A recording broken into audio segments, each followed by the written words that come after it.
Assalamualaikum warahmatullahi wabarakatuh. Perkenalkan, nama saya Fani Andriansah. Saya dari kelas PAI 3H. Di sini saya akan menjelaskan tentang konsep kurikulum pendidikan agama Islam.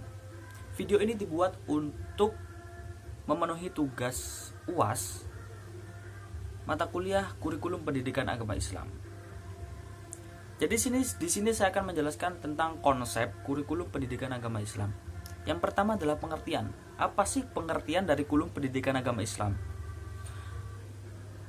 Kurikulum PAI merupakan seperangkat rencana dan pengaturan mengenai tujuan, isi, bahan, serta cara pembelajaran yang digunakan sebagai pedoman penyelenggaraan kegiatan pembelajaran untuk mencapai tujuan pendidikan. Ini merupakan sekumpulan studi keislaman yang meliputi Al-Quran, akidah, fikih, tarikh, dan kebudayaan Islam. PAI di madrasah dimaksudkan agar peserta didik berkembang sebagai manusia yang beriman dan bertakwa kepada Allah Subhanahu wa taala, memiliki pengetahuan yang luas dan berakhlakul karimah. Untuk itu dibutuhkan kurikulum pendidikan agama Islam yang kontekstual dan dapat melayani harapan masyarakat yang dikembangkan dengan memperhatikan kerangka dasar kurikulum, SK dan KD, serta karakteristik kurikulum sebagaimana dimaksud dengan diberlakukan kurikulum K13, KDSP, dan lain sebagainya. Tujuan-tujuan yang ingin dicapai oleh kurikulum pendidikan agama Islam yakni yang pertama, ada pembinaan individu atau juga pembinaan individu ini atau warga negara yang beriman kepada rukun iman. Jadi pembinaan ini dimaksudkan untuk individu atau warga negara yang beriman, yang bertujuan untuk apa? Untuk bisa rukun kepada iman. Yang kedua adalah pembinaan pribadi muslim yang berpegang teguh pada ajaran-ajaran agama dan berakhlak mulia. Dan yang ketiga, pembinaan warga negara yang sehat dan kuat. Yang keempat, kepribadian pribadi yang berimbang pada motivasi dan keinginan-keinginan yang sesuai dengan diri dan negara dan dengan orang lain. Yang kelima, pembinaan warga negara yang dipersenjatai dengan ilmu dan pengetahuan. Yang keenam, mencapai warga negara yang terdidik pada perasaan seni dan sanggup menikmatinya, berhargai dan merasakan keindahan dalam berbagai bentuk dan macamnya. Dan yang ketujuh, membentuk warga negara yang memiliki kemampuan sosial, ekonomi, dan politik. Dan yang kedelapan, memperkokoh kehidupan agama. Kesembilan, meneguhkan bahasa Arab yang tulen dan menjaganya dari faktor-faktor yang menghancurkannya. Dan yang kesepuluh, pembinaan masyarakat Islam agar menjadi masyarakat yang mulia, yang sopan, dan yang lain sebagainya. Dan yang 11 adalah pembinaan masyarakat yang kuat dan maju dari segi ekonomi. Dan yang terakhir yakni turut serta melaksanakan perdamaian dunia berdasarkan pada kebenaran dan keadilan, toleransi, saling mengerti kerjasama, serta saling hormat menghormati. Untuk yang terakhir adalah manfaat atau fungsi dari kurikulum pendidikan agama Islam, yakni penyesuaian. Kita hidup dalam lingkungan di lingkungan selalu berubah. Setiap individu haruslah mampu menyesuaikan diri dengan lingkungan. Maka peranan kurikulum ini adalah sebagai alat pendidikan sehingga individu ini bersifat well adjusted. Dan yang kedua adalah integrasi. Integrasi kurikulum berfungsi mendidik pribadi-pribadi yang integrasi. Oleh karena itu, individu itu sendiri merupakan bagian integral atau masyarakat. Maka pribadi yang integrasi itu akan memberikan sumbangan dalam rangka pembentukan atau mengintegrasikan masyarakat. Untuk yang ketiga adalah diferensiasi. Kurikulum perlu memberikan pelayanan hidup perbedaan-perbedaan perorangan dalam masyarakat, Pada dasarnya, diferensiasi akan mendorong orang berpikir kritis dan kreatif. Terus selanjutnya yakni persiapan. Mengapa kurikulum persiapan ini berfungsi mempersiapkan siswa agar melanjutkan studi lebih lanjut? Untuk apa? Untuk suatu jangkauan yang lebih jauh. Contohnya dari jenjang SMP, SMA, kuliah dan lain sebagainya. Untuk selanjutnya yakni pemulihan. Pengakuan atas keberadaan berarti pula diberikannya kesempatan bagi seseorang untuk memilih apa yang diinginkannya dan menarik minatnya. Untuk apa? Untuk mengembangkan kemampuan yang disebut. Maka peranan kurikulum yang disusun secara luas dan bersifat fleksibel atau luwes sangat dibutuhkan. Dan yang terakhir adalah diagnosis, yakni membantu dan mengarahkan setiap individu agar mereka itu mampu memahami dan menerima dirinya sebagai, sehingga dapat mengembangkan semua potensi yang dimilikinya. Itulah konsep kurikulum pendidikan agama Islam. Terima kasih. Untuk selanjutnya saya akan menjelaskan dari makalah saya.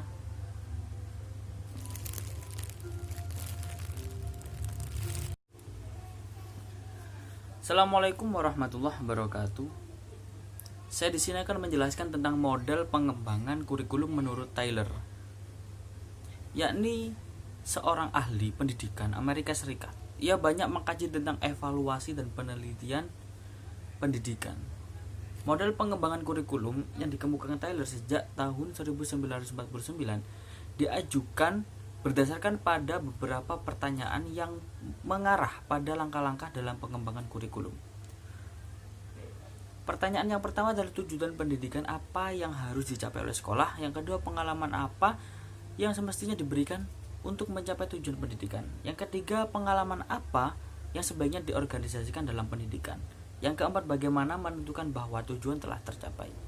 Oleh karena itu, Tyler ada 4 tahap yang harus dilakukan dalam pengembangan kurikulum tersebut, yakni meliputi menentukan tujuan pendidikan, proses pembelajaran yang harus dilakukan, organisasi pengalaman belajar, dan evaluasi pembelajaran. Yang pertama adalah menentukan tujuan pendidikan. Tujuan pendidikan merupakan arah suatu akhir yang harus dicapai dalam program pendidikan dan pembelajaran. Tujuan pendidikan harus mengembangkan perilaku akhir setelah peserta didik mengikuti program pendidikan, sehingga tujuan tersebut harus dirumuskan secara jelas, yaitu ada rumus tujuan khusus guna mempermudah mencapai tujuan tersebut. Ada 3 aspek yang harus dipertimbangkan sebagai sumber dalam menentukan tujuan pendidikan menurut Tyler. Yang pertama, hakikat peserta didik, kehidupan masyarakat masa kini, dan yang terakhir, pandangan para ahli di bidang studi. Yang kedua adalah menentukan proses pembelajaran. Seperti apa tujuan proses pembelajaran tersebut? Adalah menentukan proses pembelajaran apa yang paling cocok dilakukan untuk mencapai tujuan tersebut. Salah satunya aspek adalah harus memperhatikan dalam menentukan proses pembelajaran adalah persepsi dan latar belakang kemampuan peserta didik. Artinya pengalaman yang sudah dimiliki siswa harus menjadi bahan pertimbangan dalam menentukan proses pembelajaran selanjutnya. Dan yang ketiga adalah menentukan organisasi pengalaman belajar, yakni proses pembelajaran ditentukan, selanjutnya menentukan organisasi pengalaman belajar. Pengalaman belajar di dalamnya mencakup tahapan-tahapan belajar dan pengalaman belajar yang harus dilakukan di organisasi sedemikian rupa sehingga dapat memudahkan dalam pencapaian tujuan, titik kejelasan tujuan tersebut.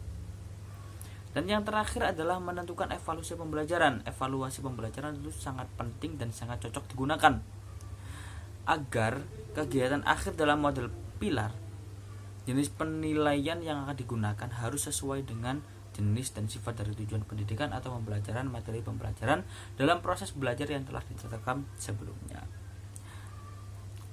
Pembahasan kedua adalah model pengembangan kurikulum menurut Zais. Nama asli beliau adalah Robert Zais, adalah ahli kurikulum yang banyak melontarkan ide-idenya sekitar tahun 1979. Berikut beberapa model pengembangan yang dapat dikategorikan dalam model Zais. Yang pertama adalah model administrasi. Model administrasi merupakan model pengembangan kurikulum yang paling lama, yang sering juga disebut sebagai model garis dan staf. Untuk selanjutnya yakni model grassroots. Model grassroots ini merupakan model yang merupakan lawan dari model sebelumnya. Model ini dikenal juga sebagai model desentralisasi karena inisiatif dan upaya pengembangan kurikulum tersebut berasal dari atas, melainkan dari bawah, yaitu guru dan sekolah. Terus selanjutnya yakni model terbalik. Secara umum model kurikulum berkembang secara deduktif, tetapi kurikulum yang dikembangkan oleh Taba menggunakan secara pengembangan deduktif. Oleh karena itu dinamakan model terbalik.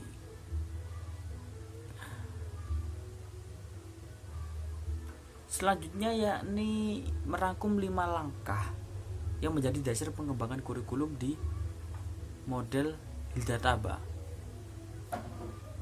Yang pertama adalah mengadakan unit-unit eksperimen bersama guru.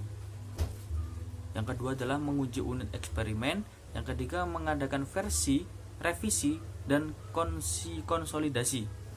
Dan yang keempat mengembangkan keseluruhan rangka kurikulum. Dan yang terakhir adalah melakukan implementasi dan desiminasi. Dan selanjutnya adalah model pemecah masalah. Yakni model ini dikenal juga dengan nama action rest atau model. Dari sisi proses kurikulum, model ini sudah melibatkan seluruh komponen pendidikan yang meliputi siswa, orang tua, guru, serta sistem sekolah. Untuk selanjutnya yakni model demonstrasi. Model demonstrasi pada dasarnya bersifat grassroots, datang dari bawah. Model ini diprakarsai oleh sekelompok guru atau sekelompok guru bekerja sama dengan ahli yang dimaksud mengadakan perbaikan kurikulum. Model ini umumnya berskala kecil, hanya mencakup satu atau beberapa sekolah, satu komponen kurikulum atau mencakup keseluruhan komponen kurikulum. Dan selanjutnya adalah model BAYCAM. Pengembangan kurikulum dengan menggunakan model BAYCAM meliputi 5 bagian membuat keputusan. 5 tahap tersebut adalah: yang pertama, memutuskan karena pengembangan kurikulum suatu keputusan yang menjabarkan ruang lingkup upaya pengembangan. Dan yang kedua, menetapkan personalia, yaitu siapa sajakah yang ikut terlibat dalam pengembangan kurikulum tersebut. Dan yang ketiga, organisasi dan prosedur pengembangan kurikulum. Langkah ini berkenan dengan prosedur yang harus ditempuh dalam merumuskan tujuan umum dan tujuan yang lebih khusus, memilih isi dan pengalaman belajar, serta kegiatan evaluasi dan dalam penentukan keseluruhan kurikulum.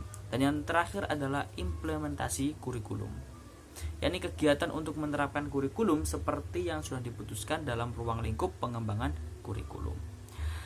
Untuk selanjutnya yakni model Roger adalah seorang ahli psikologis yang berpandangan bahwa manusia itu dalam proses perubahan mempunyai kekuatan dan potensi untuk berkembang sendiri.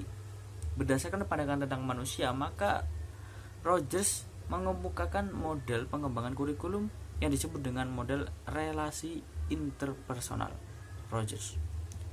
Ada 4 langkah pengembangan model kurikulum tersebut. Di antaranya adalah pemilihan satu sistem pendidikan sasaran, pengalaman kelompok yang intensif bagi guru, pengembangan satu pengalaman kelompok yang intensif bagi satu kelas atau unit belajar, melibatkan orang tua dalam pengembangan kelompok yang intensif.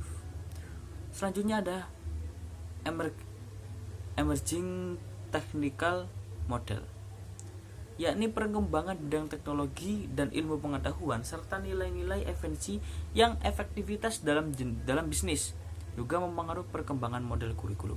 Tumbuh kecenderungan baru yang didasarkan atas hal itu, diantaranya yakni the behavioral analysis model, menekankan menguasai perilaku atau kemampuan. Suatu perilaku atau kemampuan kompleks diuraikan menjadi perilaku yang sederhana dan tersusun secara hierarkis. Yang kedua adalah the system analysis model, berasal dari gerakan efisiensi bisnis, langkah pertama model adalah menentukan spesifik perangkat hasil belajar yang harus dikuasai oleh siswa. Dan yang terakhir adalah the computer based model, sesuatu pengembangan kurikulum dengan memanfaatkan model komputer. Pengembangan dimulai dengan mengidentifikasi seluruh unit kurikulum. Tiap unit kurikulum telah memiliki rumusan tentang hasil yang diharapkan. Untuk model pengembangan kurikulum selanjutnya adalah model Hilda-Taba. Model ini sering disebut sebagai model terbaik. Mengapa dikatakan terbalik? Karena model ini merupakan cara yang lazim ditempuh secara deduktif, sehingga model ini sifatnya lebih edukatif. Hal ini dilakukan untuk menyesuaikan antara teori dan praktek sehingga menghilangkan sifat keumuman dan keabstrakan kurikulum. Jadi sering terjadi apabila dilakukan tanpa kegiatan eksperimental. Hilda-Taba mengembangkan 5 langkah dalam kurikulum secara berurutan, yakni yang pertama adalah kelompok guru terlebih dahulu menghasilkan unit kurikulum untuk eksperimen.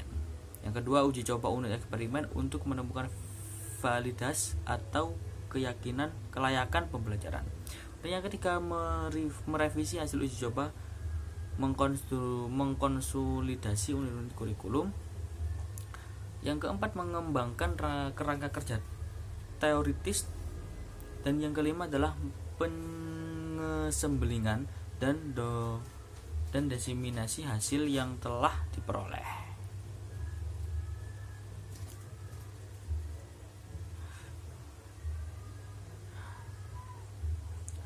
Ini selanjutnya langkah-langkah. Dalam garis besar ada langkah-langkah dalam model Hilda-Taba dapat dijelaskan sebagai berikut. Yang pertama adalah menentukan tujuan pendidikan dengan langkah-langkah. Yang pertama adalah merumuskan tujuan umum, mengklarifikasi tujuan-tujuan, merinci tujuan-tujuan berupa pengetahuan, fakta, ide, konsep, dan berpikir nilai-nilai dan sikap emosi dan perasaan keterampilan. Dan merumuskan tujuan dalam bentuk yang spesifik. Yang kedua adalah mengidentifikasi penyeleksi pengalaman belajar dengan langkah-langkah, yakni mengidentifikasi minat dan kebutuhan siswa, penyesuaian dengan kebutuhan sosial, keluasan dan kedalaman pembelajaran, dan keseimbangan antara ruang lingkup dan kedalaman. Untuk yang ketiga, mengkoordinasikan bahan kurikulum dan kegiatan belajar, menentukan organisasi kurikulum, menentukan urutan atau sequence materi kurikulum, melakukan mengintegrasikan kurikulum, menentukan fokus pembelajaran. Dan yang keempat adalah mengevaluasi pelaksanaan kurikulum, menentukan kriteria penilaian, menyusun program evaluasi yang komprehensif, teknik pengumpulan data, interpretasi dan evaluasi, dan yang terakhir adalah menerjemahkan evaluasi ke dalam kurikulum. Selanjutnya adalah model pengembangan kurikulum menurut Beckham. Sesuai dengan namanya, model ini diformulasikan oleh G.A. Beckham 1964. Ia mengumumkan 5 hal penting dalam pengembangan kurikulum, yakni menetapkan arena atau lingkungan wilayah, menetapkan personalia.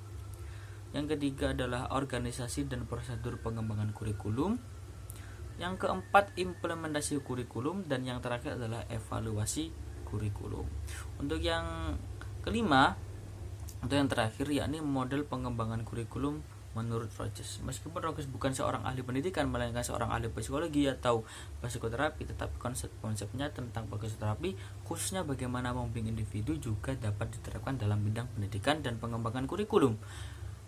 Memang ia banyak mengumumkan konsep tentang perkembangan dan perubahan individu. Itulah yang membuatnya Rogers menjadi tujuan utama untuk dijadikan model dalam dunia pendidikan. Untuk yang ke-6, jadi tadi ya bukan yang terakhir, dan ada yang ke-6, yakni model pengembangan kurikulum menurut Chemist dan MC Taggart. Model ini dikembangkan oleh Stephen Chemist dan Robin MC Taggart, merupakan pengembangan dari model Kurt Lewin, sehingga terlihat mirip dengan model Lewin karena di dalam satu siklus atau peraturan terdiri dari 4 komponen seperti halnya yang dilaksanakan Kurt Lewin, sehingga belum tampak adanya perubahan.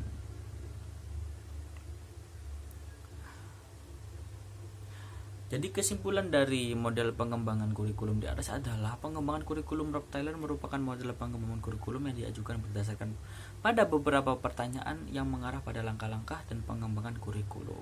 Untuk model pengembangan menurut Zais dan Robert ya adalah ahli kurikulum yang banyak melontarkan ide-ide sekitar tahun 1976 berikut 76.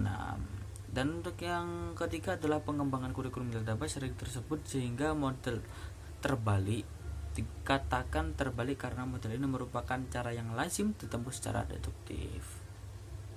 Dan model pengembangan kurikulum Beckham sesuai dengan namanya, model ini diformulasikan oleh GS Beckham.